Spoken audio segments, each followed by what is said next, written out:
Em um mundo com fortes contornos materialistas, cada vez mais jovens se perdem em frustrações e sensação de potência perante as dificuldades, comparando-se em demasia com outras pessoas, esquecendo-se de fortalecer o seu lado interior, a sua fé ou muitas vezes conhecendo a sua própria natureza.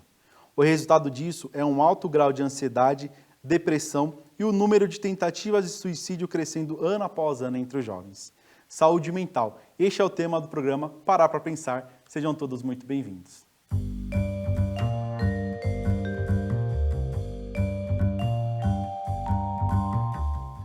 E para tratar deste tema tão importante, vamos receber o pletor Marcos Rogério Silvestre Vaz Pinto. Ele que é nascido na capital paulista, conheceu a Seitione em 1984. Na época, seu pai, com fome, entrou em uma pastelaria e lá foi apresentado com a revista Acendedor. Foi assim que leu pela primeira vez algo sobre os ensinamentos. Por isso, costuma brincar dizendo que foi salvo por um pastel. Desde então, atuou como dirigente em associação local e regional e em 2004 começou a trabalhar na sede central. Já foi vice-presidente da Ação dos Jovens da Seitione do Brasil e hoje é superintendente das atividades dos pletores da Seitione do Brasil e pletor da sede internacional. Pletor Marcos, seja muito bem-vindo. Muito obrigado. Quero deixar registrado aqui também, né, minha gratidão à Associação dos Jovens da Seitione do Brasil e também à família Yokoyama, que foi a família que mantém a pastelaria lá, que é onde meu pai conheceu a Seitione. Uma eterna gratidão à família Yokoyama. Começando a introduzir um pouco sobre o ensinamento de Seitione.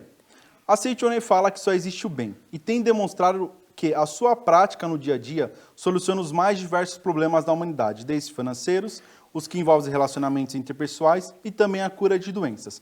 Como é possível afirmar que só existe o bem, sendo que vemos diariamente muitas pessoas sofrendo ao nosso redor? Essa é uma posição, digamos, muito filosófica, doutrinária da Seitione, uma visão que a gente pode dizer é uma visão monista. Monista significa que só existe uma única força, não é? O monismo não é uma invenção da Seitione, os gregos já, principalmente o pessoal da escola de Mileto, mais conhecido é Tales, né, de Mileto, que a turma assiste lá os teoremas, aprendem os teoremas de Tales. Então, ou seja, a ideia era, será que o universo foi criado a partir de múltiplas forças ou o universo foi criado a partir de um único princípio, uma única força, e desta força foi gerado todas as coisas que a gente conhece.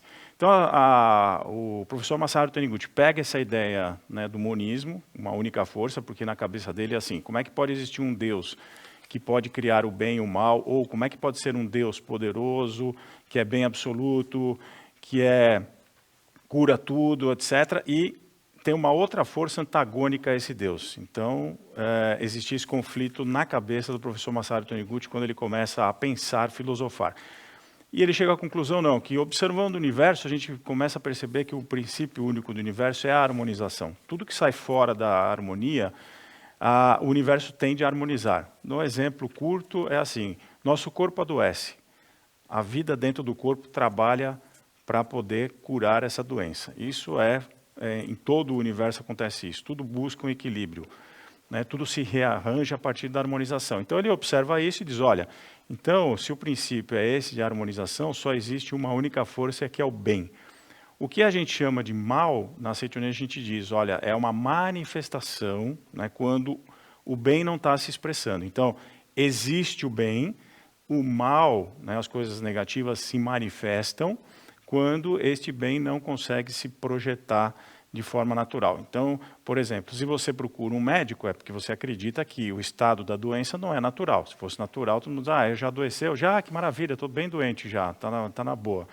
Se a desarmonia fosse natural, desarmonia psicológica, por exemplo, você não procuraria um psicólogo, um psiquiatra, porque a gente trata aquilo como uma coisa que não é natural.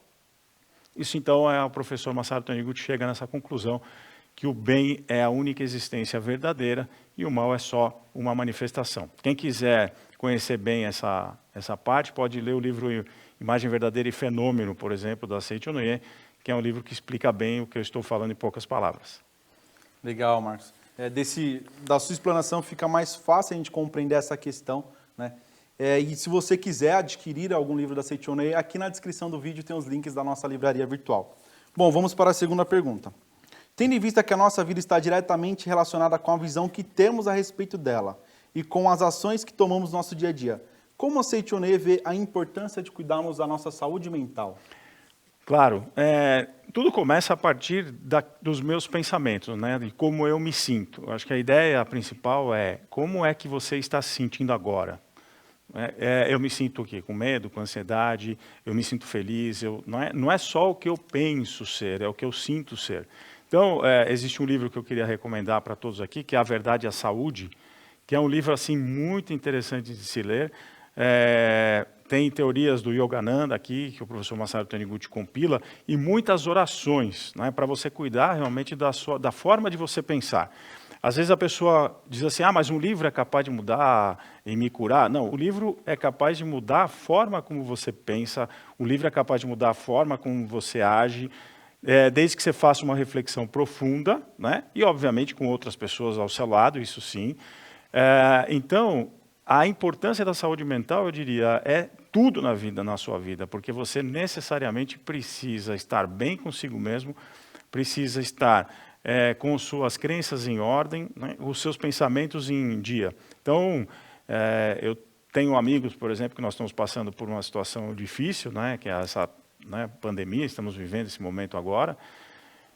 E aí você vê, por exemplo, que gente perdeu um ente querido reage de uma maneira, né? Tem outras pessoas que a família está internada e já entram em estado de ansiedade, de medo e às vezes mesmo de depressão. Por quê? Porque carregam dentro de si determinados conceitos, determinados medos, determinadas ansiedades que foram construídas a partir aí, né, desde a sua infância até a fase adulta, jovem. E se você não consegue tratar isso direitinho, ou seja, a gente pode dizer saúde mental, você acaba sendo levado pelas circunstâncias, acaba sendo levado pelo que acontece ao seu redor. Problemas estão aí, né? A forma de encarar os problemas é que a gente tem que pensar como que nós estamos agindo nesse sentido. Bom, já que estamos falando dessa questão mental, atualmente a gente sabe que o jovem está muito imerso na conectividade, né? Está conectado sempre a tudo. Existe uma superexposição e uma sensação de que a vida dos outros é sempre mais colorida, mais feliz. Aquela coisa de que a gente vê na rede social, a gente só vê aquilo que é mais bonito, né? Como manter uma relação saudável, então, com as mídias sociais sobre a ótica da Seichonoye? Na verdade, tudo parte da própria pessoa, né? Quer dizer, como é que as mídias sociais agem, né? Existe aí um fator que é preocupante, porque a gente sabe que por trás de uma mídia social você tem robôs que estão, né, capturando as suas mensagens, analisando as suas mensagens e se relacionando com você, inclusive descobrindo a forma como você pensa para, de alguma maneira, te direcionar. Isso é uma coisa que o jovem, todos nós temos que ficar muito atentos a isso. A gente tem que descobrir que mídia social não é um negócio neutro, né? É um negócio, que bacaninha, né? É gratuito, você não paga nada para você encontrar os seus amigos. Isso é a pontinha do iceberg. O que está escondido ali é uma forma realmente de direcionamento das pessoas. Então, existem alguns estudiosos, não é? Que eles começam a identificar, por exemplo, depois de quantas curtidas, né, quantos likes você dá, para um robô identificar a tua personalidade e te direcionar. Ok? Então, se você é uma pessoa que curte mais, assim, fica muito ligado nessa questão da aparência, né, do que os tais, como é que chama? Influenciadores, que eu não sei que eles são influenciadores de quê, né? Porque para mim influenciador é Platão, Aristóteles, Masaru Taniguchi, Seiichi Taniguchi, né, Zygmunt Bauman. Para mim influenciador é isso. Bom, enfim, a gente tem que se adaptando aos tempos, né? E então esses tais aí, eles começam a mostrar uma certa imagem que muitas vezes, Mailson, nem eles mesmos acreditam, porque veja só, quando uma pessoa coloca lá a sua imagem, vai bombando lá de seguidor, aí comete um erro e a turma começa a cancelar, né, que se diz aí, a gente vê inclusive suicídios, né? Dessas pessoas. Então, nem elas acreditam naquela própria imagem, porque se elas acreditassem naquela imagem que elas estão apresentando, elas se manteriam, ok, beleza, o pessoal quer me cancela, o pessoal não gostou do que eu falei, né? Então você tem que manter sempre uma imagem para quem? E o Zygmunt Bauman, que é um sociólogo polonês falecido já, ele coloca, né, que o grande problema aí, o jovem tem que ficar muito atento nisso, é quando você começa a não saber o que é público e o que é privado. Né? Quando você quer, o Bauman diz o seguinte, o ser humano agora virou a própria mercadoria, e a mercadoria, quando ela é muito boa, ela quer estar onde? Na vitrine. O que é a vitrine? A mídia social, a TV, né? O rádio nem tanto, o rádio ainda preserva a pessoa, né? Aí o que acontece? Eu quero estar na vitrine. Quando uma mercadoria se desgasta, o que você faz com ela? Você pega e elimina ela, você pega e joga ela fora. Então, se o ser humano, se o jovem entrar nessa de se vender como uma mercadoria, passar uma imagem que ele mesmo não tem, o dia que ele sai da vitrine, ele vai entrar em depressão. Então, o Bauman diz, você tem que saber distinguir o público do privado. O mestre diz, você tem que procurar saber o que é o caráter humano. O caráter humano é o seguinte, o humano tem uma missão, é pegar o caráter humano e transformar no seu caráter divino. E um caráter divino não necessita de juízos humanos. No livro dos jovens, que é esse livro aqui fantástico, né? Daqui a pouco acho que o Maurício vai falar um pouquinho dele também, o mestre diz, o juízo humano é extremamente vulnerável a situações. Eu posso julgar você hoje, Maílson, te elevar, falar que você é o cara, amanhã eu posso derrubar você dizendo que você não é mais o cara. Se você ficar à mercê disso, você vai ficar à mercê das opiniões alheias, e isso vai fazer com que você, talvez se você não tiver uma estrutura de caráter muito bem definida, você acaba entrando num processo de depressão, isso pode levar até suicídio. Então, jovens, é o seguinte, olha, o que é público, o que é privado. Eu não ponho imagens minhas da minha família em Facebook, em Instagram, etc. E você vai falar, porque você é velho, né? Você é a sua geração. Que seja, ótimo, eu não quero que ninguém fique sabendo o que eu faço, o que eu deixo de fazer. Isso é meu, é privado.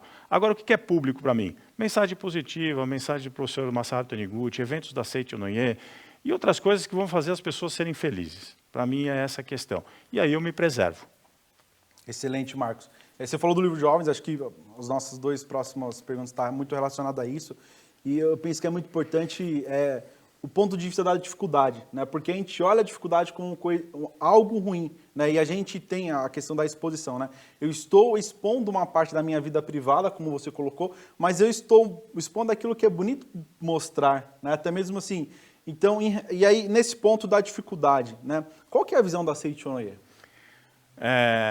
Muito bem, a dificuldade para nós, na verdade, ela é algo que a gente encara como positivo em que sentido? Ora, eu falei, nós temos o caráter humano, estamos trabalhando para desenvolver o caráter que a gente chama no caráter divino. Isso não é mágica, não é para ficar aqui curando pessoas, desaparecendo, fazendo teletransporte, não é nada disso. Caráter divino significa ser uma pessoa amorosa, ser uma pessoa que perdoa, ser uma pessoa que tem compaixão ao ser humano, enfim, ter diversas virtudes positivas que a gente traz dentro da Seiichi Onoye para o campo do caráter divino. Então, esse é o meu papel principal. Ora, como é que eu desenvolvo esse caráter? Eu desenvolvo esse caráter muitas vezes enfrentando algumas dificuldades. Então, numa sociedade hoje que é muito fugaz, né, muito líquida, as coisas são muito fluidas, as pessoas parecem que estão com medo de enfrentar desafios, enfrentar dificuldades. Sabe por quê? Assim, uma das coisas, você falou da mídia, né? Vou pegar um exemplo simples ali. Uma amiga minha levou a netinha para casa e quis fazer algumas experiências com essa. Plantar um feijãozinho, aquelas coisas que todo mundo faz na escola. E a criança entrou em desespero, porque ela queria apertar lá a canequinha e tal, para ver se a planta surgia. O que é isso? Ou seja, se eu estou com o meu tabletzinho lá, eu estou fazendo um joguinho, eu apertei, a coisa acontece. Apertei, a planta cresce, está lá, instantâneo. Então, essa relação, que pouca gente está ficando atenta com isso, com a relação do tempo. Isso é tão sério que eu tenho repetido em muitas palestras. Os gregos já sabiam que o tempo cronológico, se não for muito trabalhado, gera muita ansiedade, gera muito medo. E as mídias sociais, a exposição às telas, estão fazendo com que os jovens percam essa noção de tempo, de esperar, de ter calma. Por isso que o Bauman chama isso de tempo líquido. A gente ativou o cérebro esquerdo, né, que é sempre, o tempo inteiro, preso ao cronômetro, e está deixando de trabalhar o cérebro direito. Então, isso faz com que o jovem, muitas vezes, enfrente uma dificuldade com medo, com ansiedade, querendo resolver a coisa ontem. Eu entro numa carreira, eu quero já conseguir me elevar naquela carreira. Em 2, 3 anos eu queria estar já como um CEO, um presidente de uma empresa. Tudo isso está causando grandes danos. E aí a pessoa vê, às vezes, pensa que o problema é maior que ele e acaba se afundando. Para nós, não. É o seguinte, veio o problema? Maravilha. O problema tem 2 problemas, vir e ir embora. Só esse. A gente vai encarar eles com as ferramentas que a gente tem. Inclusive contando com os amigos. Eu sempre contei com os amigos da JSI. Recentemente estava lendo um artigo que ele falava justamente sobre essa questão, de que o jovem, quando ele chega nos 20 anos, ele olha os 20 anos como se fosse o auge da vida dele, e ele precisa conquistar tudo, ter tudo, e naturalmente a parte financeira, tem o carro, tem o emprego dos sonhos, só que assim, a vida está apenas começando, né? E talvez, e eu acho que, eu penso, né? Esse ponto da superexposição, ele traz justamente essa coisa, né? De que eu preciso conquistar muito e muito rápido, eu preciso... Não que ele não deva buscar as conquistas dele, mas tem que ter um equilíbrio, né? Claro. Na verdade, essa questão da velocidade da conquista, e é óbvio que o mundo de que vocês vivem hoje é um mundo muito mais complexo do que eu vivi, não tem nem dúvida, é um mundo muito mais complexo.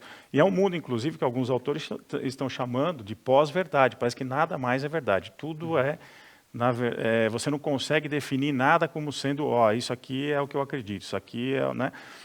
Então, esse tipo de coisa cria muitos problemas, né, esse tipo de pensamento, muitos problemas de ansiedade, falando mais uma vez, né, de medo, de angústia, que a gente está vendo os jovens passarem. Então, como a gente consegue viver num mundo desse? Eu diria o seguinte, se fixe em alguma coisa mesmo, né, faça as coisas pequenas em primeiro lugar. Então, na minha geração era assim, você queria um emprego, né? Nem que você fosse trabalhar numa lanchonete, que você não tinha experiência. Por exemplo, você entrava num banco para você trabalhar, tinha aquela profissão office boy da vida, né? Então, você já encarava que você ia começar mesmo ali, você projetava as coisas para um futuro bem lá na frente, e você tinha mais ou menos uma visão do que podia acontecer na tua vida. A geração do meu pai, muito mais ainda, a geração do pai dele, muito mais ainda. Nós fomos perdendo isso ao longo do tempo. E agora, blum, né?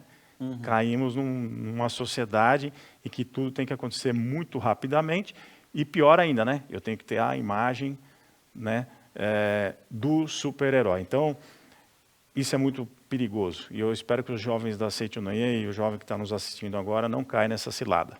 E aí, Marcão, gostaria que você falasse um pouco mais sobre o valor dos bons amigos da Seitonoye, né? E como a associação local, o bom relacionamento familiar, ele pode contribuir para que nós superemos esses problemas.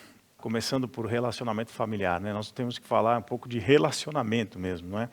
Sabe que existe uma autora norte-americana, Shoshana Zuboff, ela escreve um livro Capitalismo de Observância, né? E o que ela coloca é o seguinte, ela faz algumas experiências com crianças que elas estão se relacionando cada vez mais com os algoritmos. Vulgos robôs, que o pessoal quer botar o robô, sabe aquela carinha do R2-D2, que fofinho, aquela né? Coisa fofa. Aquela coisa fofa, né? Só que o algoritmo não é tão fofo assim, por isso que eu gosto de chamar, ao invés de robô, algoritmo. Olha só, um dado, tá? Suicídio tem um crescente exponencial a partir de 1998, mesmo ano que começa a exposição dos jovens às mídias sociais, aos celulares, etc., onde aquilo começa a dar um boom. Então, você vai acompanhando o crescimento, a curva que faz o crescimento de números de celulares e de usuários com o número de suicídio. Eu acho que isso não é coincidência. Aí você tem, por exemplo, que essa criança exposta desde muito cedo, ela tem uma tendência de querer agradar o algoritmo. Então, ela não vai perguntar mais para o pai, para a mãe, se relacionar com o pai e para a mãe, assim, ô mãe, vem cá, né? Eu estou com a roupa aqui, tá legal, eu vou sair. Né? Não, o algoritmo, deixa eu procurar lá o que eu vou usar de hoje, o que me fica bem. Ora, se o algoritmo vai conhecendo você cada vez mais, você fica muito preso não à figura humana. A figura humana falha. O algoritmo na cabeça de quem está usando não falha. A figura humana, a mãe pode dizer que não gostou, o algoritmo talvez nunca fale, não, você não ficou bem com isso. Então, as pessoas começam a ter um caráter que não conseguem ser contrariados. Aí volta um pouco naquilo que a gente falou, né, de que a pessoa não consegue conviver com os outros e qualquer coisa entra num processo de depressão, que a sua imagem tem que estar sempre bem. Né? Então, veja, são estudiosos da Universidade de Harvard, e tal, gente que está estudando isso a fundo. Se eu não me relaciono com a minha família, porque eu estou me relacionando com um algoritmo, né, eu vou perdendo esse contato com as pessoas, com os conflitos, com ouvir não, com não gostei, ficou bom, não ficou bom. E tudo isso vai formando o quê? Que caráter? Um caráter muito frágil de uma pessoa. Bom, Então eu tenho que enfrentar isso, eu tenho que dizer para mim mesmo o quanto eu desejo estar exposto a essa situação. Bom, aí tem a questão da família. Se eu tive uma família que foi acolhedora, que, né, esteve junto comigo, etc. Tal, legal, bacana, às vezes um monte de problema que a gente tem, como eu tive também com a minha família, enfim. Mas, caso contrário, se eu não tive nada disso, eu vou buscar outros elementos, como são os bons amigos. Então, quando eu conheci a Seichonoye, eu estava também, olha, faculdade, eu estava no 3º ano, queria largar, mas tinha medo. Estava estudando lá na Unesp de Botucatu. Eu tinha, por onde que eu vou começar? Não sei, vou largar tudo. Meu pai já me financiou 3 anos de faculdade, etc. Tal. Aí me cai na mão, livro dos jovens, valor inestimável dos bons amigos. E aqui, inclusive, ele diz o seguinte, olha só, né? Disse que o homem é um ser social. De fato, o homem é incapaz de viver em completo isolamento e solidão. Ele necessita do contato com os semelhantes. Inclusive, a palavra ser humano em japonês significa justamente aquele que se apoia apoiado um com o outro, né? Uhum. Então, o que acontece? Se eu não tive essa experiência, a JSI, a Seichonoye, os amigos, podem me trazer essa experiência de convívio. Você precisa encarar isso. Então, quando eu cheguei na Seichonoye, eu li o livro dos jovens, vi aquela turma com aquela gana de fazer as coisas, com aquela coragem. Gente que enfrentava uns grandes problemas. Aí eu cheguei e falei, não, agora é para mim mesmo. Cheguei lá, pai, estou saindo da faculdade, foi aquele baque. Falei, a partir de amanhã não preciso nem um centavo mais de vocês, não quero nada, zero. Só quero voltar para casa e dormir na minha cama aqui em casa até eu conseguir sair. E foi assim, mãe, aí eu peguei e saí para a rua, fui vender seguro na rua, fui trabalhar em lanchonete, aí depois consegui um emprego num banco. E aí, depois de um tempo, encontrei minha profissão, sou pedagogo hoje, estudei na Universidade de São Paulo, e foi tudo me apoiando no exemplo dos meus amigos. Por isso que eu digo assim, para mim, a JSI foi o caminho de ter os amigos, de ver os exemplos dos amigos, de quando cair, o povo me levantar. Eu não precisei de algoritmo para me dizer isso, eu precisei de amigos. E eu acho que hoje, você que está assistindo a gente, devia pensar 2 vezes antes de ficar atrás de algoritmos dizendo para você o que você tem que fazer, o que você tem que cozinhar, que roupa você tem que vestir, para onde você vai. Para mim ainda vale os amigos. Mesmo que você me fale uma coisa que me ofenda, mesmo que você fale uma coisa que eu não gosto de ouvir, olha, se isso está me desenvolvendo o meu caráter, eu prefiro isso. Nossa, quantas dicas úteis e importantes, viu, Marcão? E aí eu queria saber agora como a Seichonoye enxerga que a ciência pode contribuir com a visão espiritual que está sendo abordada. A ciência tem estudado muito, né? Eu vou até recomendar outro livro aqui, A Ciência da Oração, né? Como o Mailson disse, está aí disponível aí na descrição do vídeo, né? A nossa livraria virtual, Ciência da Oração, um livro belíssimo do professor Masaharu Taniguchi, contando experiências de uma senhora, né? Que trabalhava muito com a questão da oração. Olha, é inegável hoje, mas que a ciência leva muito em consideração aquilo que a religião sempre levou em consideração, que é o estado mental, a forma como você encara o mundo. A forma como as pessoas estão entendendo a ciência, né, como ela está entendendo a religião, não é só porque é uma fé em Deus ou não fé em Deus. Você não precisa nem acreditar em Deus, né? Você pode acreditar na grande vida do universo, você pode acreditar na grande vida que está dentro de você. O que a ciência tem visto, principalmente, estudar a meditação. A meditação, por exemplo, hoje já se sabe, colocando pessoas em ressonância magnética, né, em equipamentos, que ela ativa áreas cerebrais, que ela consegue reverter vários problemas de saúde. Tá? Mas o que é isso? Bom, não sei. A ciência, o princípio da ciência é o seguinte, eu vejo um fato, esse fato se repete sempre da mesma forma. Aí a ciência vai lá investigar para saber o que está por detrás do fato que se repete da mesma forma. Todo mundo aqui que passou pela escola sabe lá que, não sei se é verdade ou não, caiu uma maçã na cabeça do Newton e ele pensou, peraí, cai uma maçã aqui, cai uma pedra lá, cai uma folha aqui. Isso está se repetindo muitas vezes. Será que tem alguma coisa por trás? Pronto, a lei, né, da gravidade, etc. e tal, foi proposta. Pois bem, ora, as pessoas que são honestas hoje, elas pensam o seguinte, eu medito, a meditação acende áreas cerebrais, a meditação cura pessoas. Então, a ciência tem validado, sim, muitos processos religiosos, E isso tem nos ajudado bastante a quebrar preconceitos. Não é só uma fé mitológica, né? Todo mundo tem um pouco de medo de fé mitológica. Não é uma fé mitológica, é uma fé baseada em fatos. Isso é ciência. Qual que é a prática da Seichonoye, ou as práticas da Seichonoye que podem auxiliar as pessoas hoje que estão com esse problema, essa dificuldade de saúde mental? Bom, primeiro, né, quando surge na gente, quando surge em você qualquer processinho de ansiedade, de medo, procura alguém.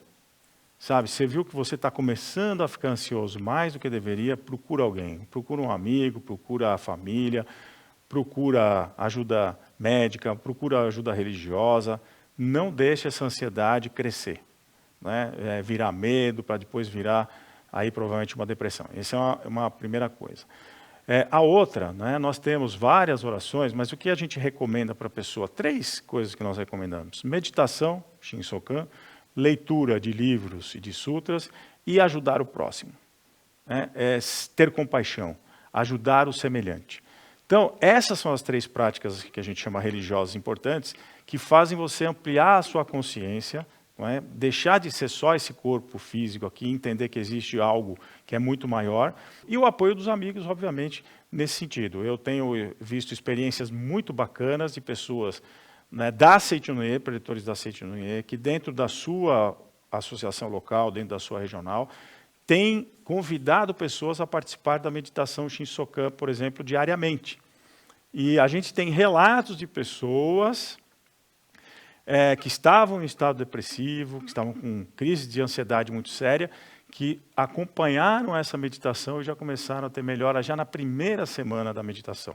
Ah, Marcos, mas isso é misterioso, é mito, tal? Não, isso é ciência. Só você procurar aí, por exemplo, vai lá na internet, vai no seu buscador, escreve lá, por exemplo, né, os benefícios da meditação, meditação e ciência, você vai ver experimentos sérios feitos ao longo de muitos anos, comprovando que a meditação tem esse tipo de efeito. A meditação ativa o lóbulo frontal esquerdo, que é responsável pela felicidade humana. Então, quanto mais medita, mais o ser humano se torna feliz. Para finalizarmos, queria que você deixasse uma mensagem para as pessoas que estão enfrentando alguma dificuldade com saúde mental ou alguma pessoa próxima. Existe um pensador, não me lembro o nome dele agora, que ele dizia o seguinte: é muito mais difícil você entender o seu momento presente do que você tentar analisar o passado e tentar prever o futuro. O momento presente, como a gente está envolvido, muitas vezes você não consegue tirar dele muita conclusão. Vocês estão vivendo hoje num mundo bastante complexo, não tem culpa de ficar ansioso, nem com medo, nem com depressão. Isso não é culpa sua. Isso é uma coisa que foi gerada socialmente, como eu disse. Quer dizer, você tem estatísticas que mostram que o aumento da exposição dos tablets, dos celulares, das mídias eletrônicas é acompanhado por um aumento de ansiedade, depressão e suicídio. Então você não tem culpa de estar nisso. Eu queria dizer para você que você tem que assumir isso, dizer, não, eu não tenho culpa de ser assim, eu não tenho, né, a sociedade me levou a isso. Só que se a sociedade te levou a isso, você pode sair disso.